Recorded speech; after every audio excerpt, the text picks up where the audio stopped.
Hey, what's up, guys? Welcome back to my YouTube channel. Today we are on the beach of Accra and I'm still reporting live. Okay, this time I'm not reporting live in the studio. I'm reporting live at Osu. So yeah, this is Osu Beach. I've never been here before. I saw it on a friend's page, Fredo Clue. He's behind the camera. I don't know, he doesn't want to show up in my video, but I'll get him to show in my video. He's one of the best or one of the good fashion photographers based in Accra, Ghana. So kindly check his page out. I'll link his handle down in the description below. Today I'm about to shoot some swimwear. I saw this rocky place on his page and it was very interesting, right? And I just wanted to like have a feel of how the beaches at Osu is. I've been traveling far to go shoot at beaches, but I think this is the closest I can get to a beach, which is probably neat. It's quite busy and it's not as serene as the other ones, but at least it's neater than the other beaches I've been to. So in today's video, like I mentioned, I'll be using my Canon 5D Mark IV and a 50mm STM 1.8 lens. I didn't get the 35mm today. I'm still, I still want to get the 24 to 105, but sorry, 24 to 70 f2.8 lens. Well, it's still in woodworks, but all the same, I just want to create something dope today. And it's a new year. Happy New Year. Welcome to 2021. We hope this year becomes more creative and I hope to produce more videos this year. So don't forget to subscribe, don't forget to turn on the bell notification icon, and also don't forget to share this video to other friends who might be interested in learning a thing or two about shooting outdoors. I'll see you at the end of the video. Peace.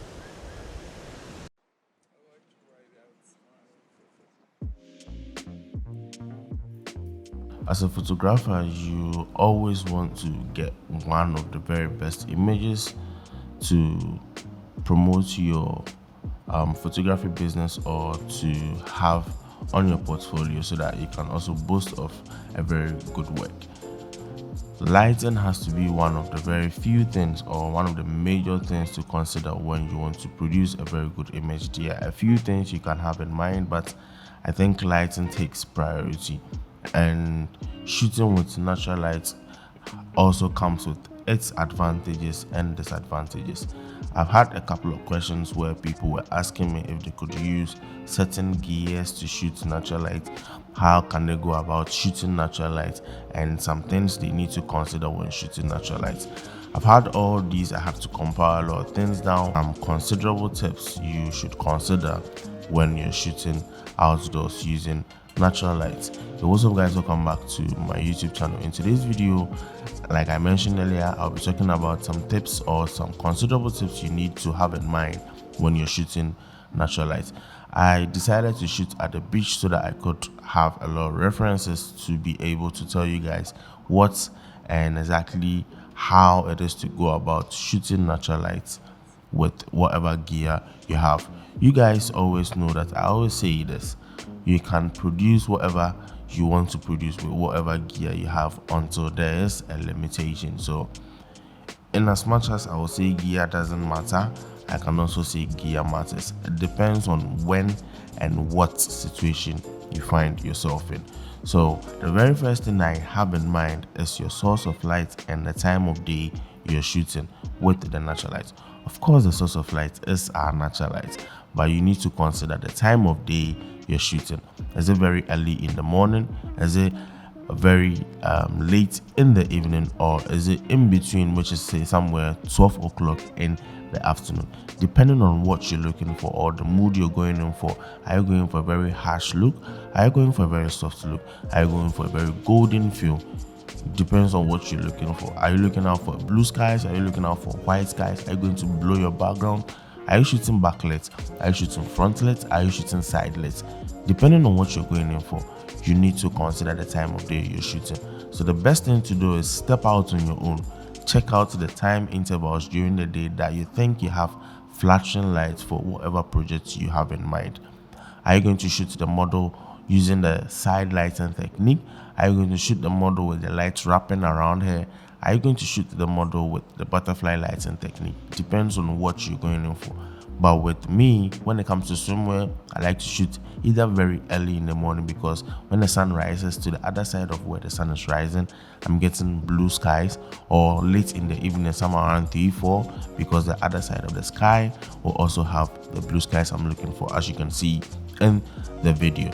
And also the lights I'll be getting will be kind of harsh and soft at the same time, more contrast, and I will definitely get what I'm looking for when I'm shooting at these particular times. But when situations don't go well for me, or circumstances end up not in my favor, I shoot at 12 o'clock, and which I found a hack on how to shoot around 12 o'clock. I'll link the video, you guys can go check that one out. I shot at 12 o'clock. I got very good images when I shot during that time. So consider the time of day you're shooting and the source of light. Is it a cloudy day? If you have a cloudy day, just know that you get one of the very best lighting conditions ever. A very soft light coming in from the sun, because the sun will be passing through the clouds, and the clouds will serve as a diffuser to diffuse your light, giving you the softest light as possible. I think I've shot during a cloudy condition. I'll also link that video. You guys can go check that one out. I think I showed with Achivi and a couple of friends. So consider the time of day you're shooting and the source of light. Is it coming in from your left or your right? If you know these, you would be prepared on what to do and how to go about your shoot when you're shooting with natural light. The next thing you should have in mind is your shooting modes. Are you one to let the camera think for you? Are you one to manually control your camera settings, or are you one to let the camera control and you also have a bit of control over the camera? Know your shooting modes. When I'm shooting outdoors and I know the outdoor conditions aren't favorable, or the lighting conditions keep on changing all the time, I know I just switch to aperture priority, because I don't want to deal with my shutter speed. All I have to deal with is my ISO and my aperture. I just have to let the camera think of the appropriate shutter speed for me to use. I'll link a video on how to shoot with aperture priority mode. It's quite easy. You guys should learn it, and I think it will help your photography career. But when I know that the sun or the outdoor conditions are favorable and there are not any form of changes in the lighting conditions, I just have to know the appropriate time to shoot. I just shoot in manual mode, which obviously I know the kind of settings I'll be shooting with. If I'm shooting with a very low aperture, or a very high aperture, or a very fast shutter speed, or a very low ISO, depending on the camera settings I'm using, I can have manual control over it, or I can let the camera also think for me. So be conversant with the camera modes on your camera. Right, there's the aperture priority mode, there's the manual mode, there's the bulb mode, there's the auto mode. Just be able to move around with your camera, or be able to shoot with whatever modes you have with your camera. Know the modes in your camera or with your camera, so that it will give you the best out of the best. Canon cameras give different color profiles when you're post-processing your images in Lightroom or Photoshop or Capture One.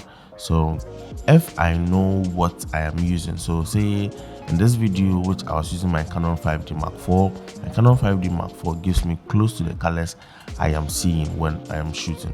I used the 6D one. The 6D worked best when I was shooting very late in the afternoon with the blue skies, with the harsh sunlight. I got exactly what I was looking for when I placed it back in my post-processing software. Comparing that to the Mark IV, I had to go way beyond to get exactly what I was seeing in the 6D. And also there was a point where the Mark IV was doing very well for me and the 6D wasn't doing well for me. So looking at this, I realized that there were different ways these cameras processed their files, or process their images when you're shooting, and how they give out, or their color rendition when you're post-processing your image. So know the camera body you're using. You can also use the crop sensor, just that you should know that the colors you get from the crop sensor might be different from the colors I'll get from my 5D Mark IV. And having that in mind, when you go to post-processing, you can literally work your way around to getting the colors maybe you want to see in the Mark IV. But it's just that it's a lot of work, and I would advise you either upgrade your camera or know how to go about post-processing your image in your processing software. So the gear you're using is important. The camera body is very, very important. And also the lens choice when you're shooting outdoors. With swimwear, you're always looking at wide shots, zoomed in shots. So more or less a zoom lens is best when you're shooting with swimwear. A 24-70, a 24-105. Unfortunately, I don't have a zoom lens. I have a 100mm lens, a 50mm lens, and an 85mm lens. I'm yet to get a zoom lens, which is next in line, the 24-70. If you want to support me, just let me know. You can buy one for me, and you're supporting the brand. But until then, I think I would be using my 50mm lens. It's hard getting lenses from friends. Not a lot of people trust you with their lenses. So in this video, I have just the 50, which I won't say it's not the appropriate lens. The 50mm Nifty 50 has been one of the lenses I've been using since I started photography. So I'm not really bothered, or I wasn't really bothered, but I just had to get used to using the 50mm lens again. So yeah, lens choice is very key when you're shooting outdoors. Are you compressing the background? Are you allowing more light to enter so that you get enough bokeh behind your background? Are you separating your subjects from the background? I'm not doing that with swimwear, because with swimwear I need the location also in the frame, which sends me to my next point: location scouting. Location scouting has got to be one of the very best thing to do when you're shooting outdoors. You never know when, or say if I'm to shoot on a Sunday, I know wherever I'll be shooting will be less busy. If I'm to shoot on a busy day like a weekday, I know it will be busy. So scouting the location, knowing the vantage point where I'm going to put the model, where I'm not going to put the model, is very key, so that it will be quick and fast when you go to shoot at the location. I have a video on shooting at Shire Hills Resource Reserve City, which I didn't scout before going because it was literally my first time. It's quite a journey, and also my first time, so I had to improvise and also go about shooting there. So this location also has the same vibe, but I have an idea of shooting at beaches. I have a lot of videos shooting at beaches. I've learned videos shooting at beaches, so I know exactly what to do when I get to beaches with rocky areas and all that. All I need to do is to pose the model right, then I am good to go. So shooting with natural light, location scouting also has to be key. You have to know at what time is the sun hitting, or at what time is the light getting to that part of the location you're looking for, at what time is the sun flattering the location you're looking for, or the location you're shooting at. And to every good image, I always say lighting has to be key, but also your location also has to count. If your location is not interesting, I think your image will lose interest in the viewer's eye. So have in mind your location that you're shooting at, and it will improve your natural light photography game. The next thing I want to talk about is your lighting techniques. There are a lot of lighting techniques. I've showed you 2 key points lighting. I'll link it up if you haven't watched that video. There are a lot of lighting techniques you need to consider when you're shooting outdoor. Are you shooting backlit? Are you using the Rembrandt lighting effect? Are you shooting side lighting, or are you shooting direct lighting, butterfly lighting, and all that? With butterfly, I think you need a reflector and a diffuser at the same time, and you need to shoot around somewhere 1 or 12 o'clock during the day.